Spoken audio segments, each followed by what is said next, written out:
Hey, it's Joe Glines from the Automator. Another episode of what we automated this week with AutoHotkey. Let me use prompt assistant. Oops, wrong hotkey. To open, again, this is going to open the recently modified files plus like 5 or 6 other things. Changes my DPI. Turns on do not disturb mode. Brings up my webcam reminder. Cool. It runs and gets the most recently activated file. So let me move this so I don't forget the webcams there. And move this down a little more where you guys can see everything. Mail merge. So yeah, I don't want to click on that, but our client had a list of previously people who've downloaded, tried, and some purchased. And she hadn't talked to them a while, so we were doing an email just to send to them. So we did the simple mail merge, but then we also have in there, I'm using a spreadsheet to select people and then hit a hotkey, and it looks at the HTML email, which was cool. She wanted that to go out from her, so I just gave her the script, and it uses your default Outlook account, which went through her email, which was great and simple because it's still just using Outlook, and we didn't have to do anything special to configure that. Used my Excel function library to build the script, which was awesome.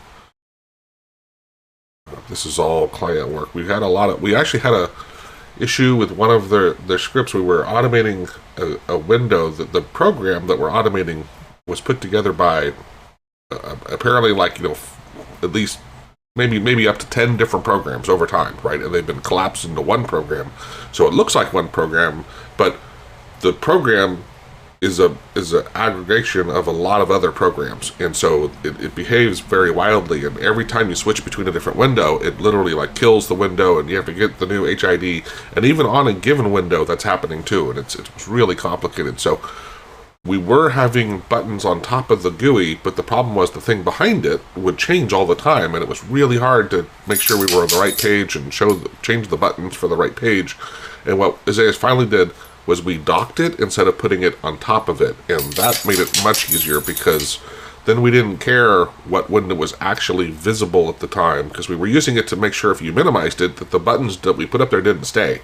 And by moving it, offsetting it, it just worked far better. So it was a really good solution when we made that change very quickly, but finally got that out. These are a lot of the different stuff for them. But you can see, and then they're converting it to French also. And when the people who wrote the program did this stuff in French, they, of course, re-sorted the IDs based off of alphabetical French listings. Unfortunately, they should have left the IDs the same, but just reordered it, but they didn't. They did it in a way that makes it really complicated, that we have to go look up the new ID in French, the key and the value, basically. They changed the keys instead of just changing the value in the order, or creating a new array that would sort the order, and so it made it much more complicated to automate. All right, keep going. Emails, drip campaign. Yeah, I'm working on also a different campaign for her, for a drip campaign to go to those people automated wise.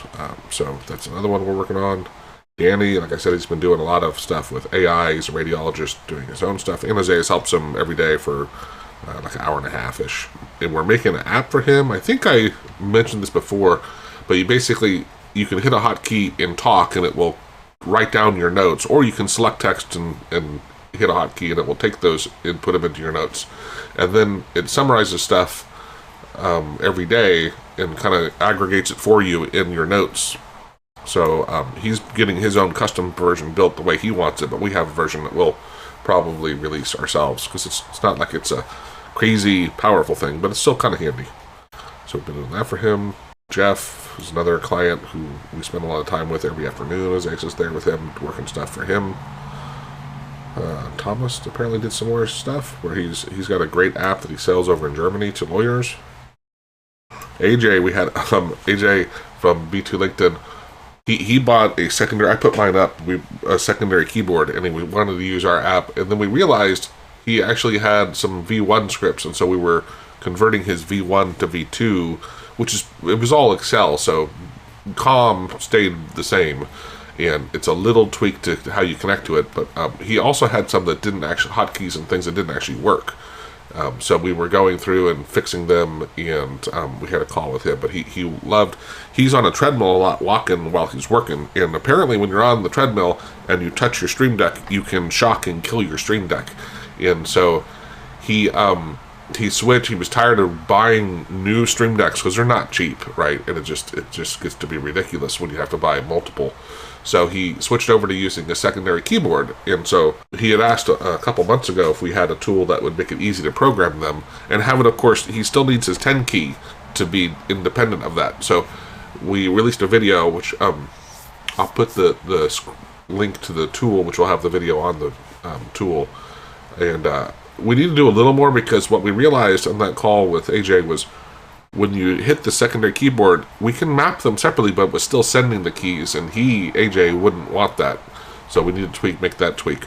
But it was a really good call, and seeing what he's doing. And he liked some of our other, like Get Active Path. There were a couple that I suggested to him that I think he liked, that he's going to borrow.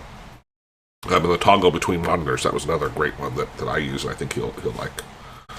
But it's always important to talk to people and see what they're using and what, understand how they work, and then you can give them better ideas as to what might be good for them. Clone Speak, so I made some more videos with Stephanie and her audio. We still got to fix her audio. When we're recording in Zoom on one computer, her audio cuts out a fair amount, and so I've cloned her voice, and so I go back in and I use this, it's 11 Labs that does it, and we replace her audio speaking, which is really cool. I don't think we made any changes to the translate and subtitle. That's an interesting one, which you take any video and we can add, embed, or just create the SRT files for subtitles in other languages for it, and it's really easy to do. Resolve drive, create drive. Did we rename that? I don't think that's what that was called before. This is a great little, should be a great little script where we're creating a fake drive, but I don't know if this is that one. Device mute, we had someone who, we realized there was an error with some icons, and so we updated that script to have that, and he wasn't getting all the list of his microphones, but it turns out there was a checkbox button that he just needed to select to say, don't just list microphones, list everything, because some things don't get reported as microphones. And so once he realized that fixed that. For this video reducer, this one we thought we had a problem with it, but it was my VPN had stayed on, and when I use a VPN from I forget where, but our website blocks the user agent. It blocks it, and I couldn't check the license, so I thought at first something happened to this, but it was just my VPN was on. Quick Record Desktop. This is a cool little script that I wrote. Let me see if I double click it. I think it just runs. Yeah, so now it's running, and it's on the other side. I can drag it over, but I had Claude actually create this for me. I remember that, which I need to talk to Zayas about that. That moves the webcam when I bring over and if I do this again, it's going to drag it again, but I want to get that a little bigger. There we go. And I know it doesn't matter, you guys see this yellow box, but it is a little annoying. So anyway, here I can start recording, then I can stop recording. These are the hotkeys for it, which we're going to convert over to our toggle class. I can turn on or off creating of a GIF file, and you can now select your microphone or open the settings. So I'm going to say select microphone. Let me see if it's, I use my Yeti, so that's a 5 here. So it lists all the microphones. Now I can choose it. Now that's saved in my settings, because I think Isaiah tested this the other day to make sure it worked for him. Control-Shift-R to record.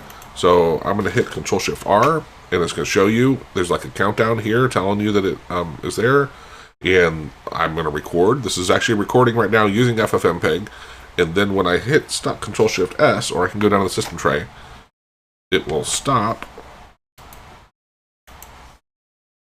and now it records the file, it's creating the GIF, and it's going to ask me, do I want to run the video, which I can. I don't know if you guys will.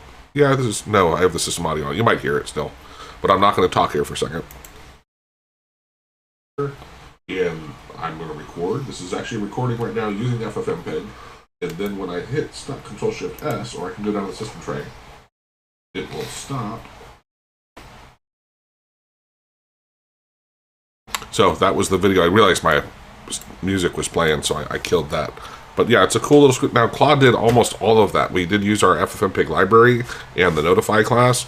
And I told it to Claude, I said, hey, here are my, this FFmpeg library and here's the notify class. Use these when you write the script. And that way we're already familiar with we've solved these problems, so just told it to use it instead of creating it on its own. And yeah, now we have a tool that we can easily give to people and have them record their main desktop and save it to a location that it's basically like debugging stuff where they have problems, they can show us very quickly what's going on. This one, I don't know if Isaiah's had a chance to look at it in Prompt Assistant. Well, it's complicated. I was trying to get AI to write modules for Prompt Assistant, and I realized when I upload a module, even though the file's not big, inside of AI, the file, it was really taking up a lot of the memory space. And so when I started digging into it, some of the images that the base 64 encodings of them were 10 times larger than other icons. Some of them were a lot bigger. So I talked to Zayas about it, and he's like, yeah, that's a big difference. And so in Prompt Assistant, if I click here, these icons, right, some of these, like this icon, might be 10 times the size as this one, which was crazy, right? And you can see I have a lot of icons. So when I export these, they come out in a base 64 file encoding. And when I remove those, the file size was much smaller. The icons themselves were taking up a lot of space. And so I asked Zayas about it. And so I had Claude write a way to compress a GIF file, but create from a base 64 file, convert it into a GIF, but a much more reduced file size. And so I'll have him look at that to see if it's going to help us. And of course, it's something also a library that we can share. But yeah, that was that. Rizwan showed me this that he used. I think he's just using Chrome to convert things to a PDF. But I don't know if it's something we're going to offer. Like, to me, we use other tools that are a little more robust. And so that's how we usually do that. Active monitor scaling. This one, oh yeah, Ray during the hero call, he uncovered, and we made a little extract of it, of a video that functions should return one thing. So if you have the script, go get the updated version of it, even though you probably wouldn't have the issues that Ray was having. But we also realized we need to handle the error that Ray was getting, because it was something that could come up, and it's predictable, and we shouldn't show an error. We should explain why the tool won't work for him. He was using like a USB hub for his monitors, and Windows couldn't peek in there and see the different monitors, so he couldn't use it. And I don't think a lot of people do that. Usually we have a graphics card, right, that handles that. So anyway, we fixed the code, but it was because sometimes it was returning a false or a true, and sometimes it was returning a map. And when you use a function, you should return one thing, and maybe create a flag or an empty map, right? And that would be the false. But there's ways you need to plan to make sure when you return something, it's only one thing. And go check out that video. It's a really, really important lesson to learn. Browser automation. I think I was testing with Ryan Wells and I, where he's been doing the stuff with MPC, and so it got me back into looking at it. And I tried Manus. I'll have to record a video for you guys. I did it during the hero call and showed him how it worked, and it was quite good. Maybe I'll go extract it. No, I think I'll just record a separate video on the topic. But yeah, very, very, Manus was very cool, but it's not cheap. And Ryan was saying with the MPC stuff, he was getting some good results also. So I was playing with a couple of the extensions, and I got it to automate my browser. It wasn't nearly like Manus, but it was still pretty cool.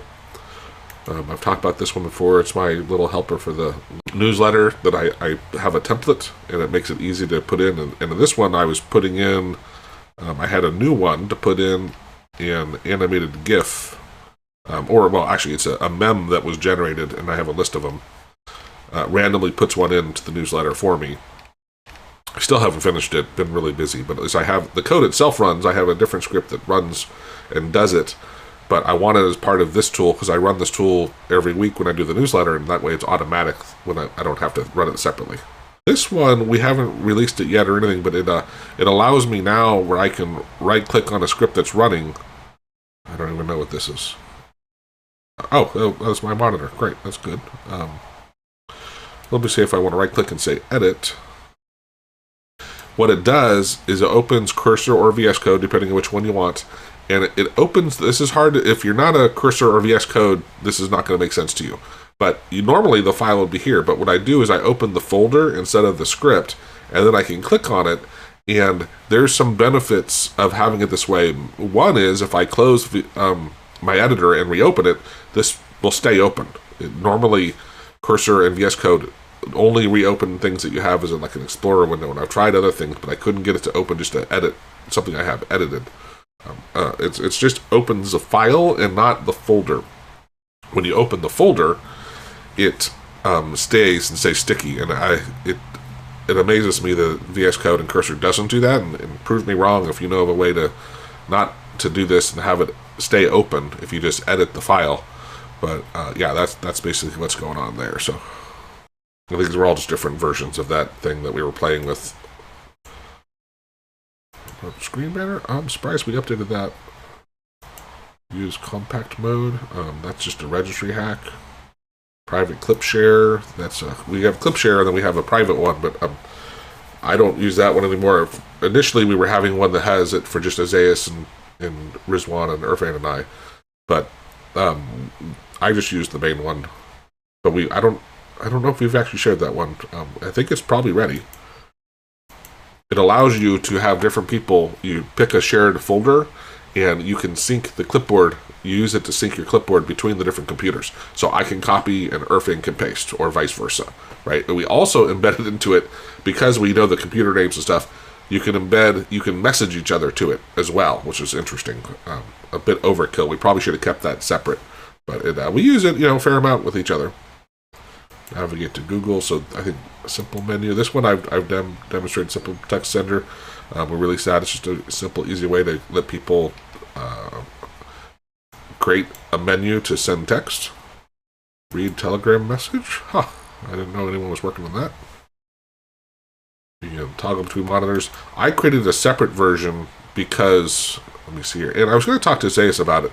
This one runs as an admin. Now we could have put that into the toggle between monitors, the main one, and just have a checkbox that says run as admin. And that's probably what Isaias would say. The problem was, again, we keep this in a shared folder that we all use, and I don't think all the guys want this run as an admin, but I do. And then we have to embed the computer names to know which person wants what. And I just thought, you know what, just to make it simple, I'm going to create a second version now, because what was happening was Zoom is run as an admin. That way other people can remotely control things I have run as an admin, like my registry or task manager or something. And that's why we run Zoom. But since my toggle between monitors wasn't run as an admin level, I couldn't toggle the Zoom windows. And it was really, really annoying that it worked on all other windows but not Zoom. And so I said, screw it, I'm going to run this toggle between monitors as admin.